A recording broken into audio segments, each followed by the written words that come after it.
उद्धव ठाकरे के मुखपत्र सामना के संपादकीय में पीएम मोदी और गृह मंत्री अमित शाह पर जमकर हमला बोला गया है।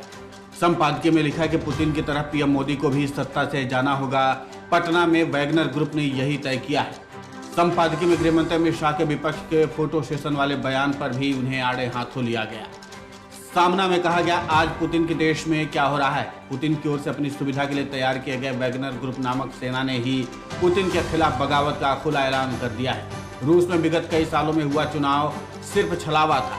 पुतिन के लोग गड़बड़ी करके चुनाव जीतते रहे और उन्होंने संसद पर कब्जा हासिल किया।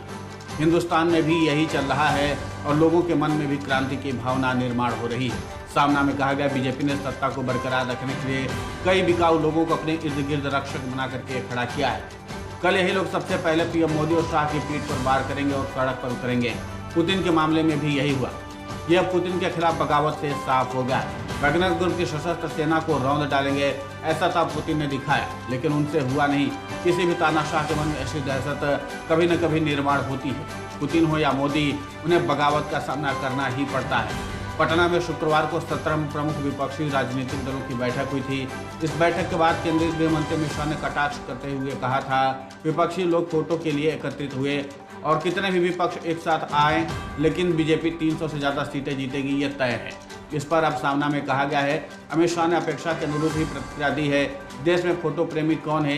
ये 140 करोड़ जनता प्रतिदिन देखती है। फोटो या लोकप्रियता के आड़े आने वाले अपने नेताओं और मंत्रियों को वैसे भी ढकेल कर दूर कर दिया जाता है। ये मोदी ने कई बार दिखाया है। संपादकीय में आगे लिखा गया, रहा सवाल 2024 में क्या परिणाम आएगा, इसका इस बार फैसला ईवीएम नहीं करेगी, जनता ही करेगी। विपक्ष के लोग पटना में फोटो खिंचाने के लिए एकत्रित हुए, ये भी मान लिया जाए तो उनसे इतना डरने की वजह क्या है। कल तक भाजपा के राष्ट्रीय अध्यक्ष नड्डा आदि लोग अब की बार भाजपा 400 की पार ऐसी घोषणा करते थे। पटना के फोटो सेशन के बाद अब खुद अमित शाह कह रहे हैं, हम 300 सीटें जीतेंगे। मतलब विरोधियों के एक फोटो सेशन से ही बीजेपी की 100 सीटें कम कर दी। मतलब विरोधियों के एक फोटो सेशन ने ही बीजेपी की 100 सीटें कम कर दी। और यह विपक्ष की एकता का मूल ताकत है। आपको बता दें कि कुछ दिन पहले ही पटना में 17 प्रमुख विपक्षी राजनीतिक दलों की बैठक हुई थी। विपक्ष की इस बैठक में अमित शाह ने तंज कसा था। विपक्ष के लोग तस्वीर खिंचाने के लिए इकट्ठा हुए हैं।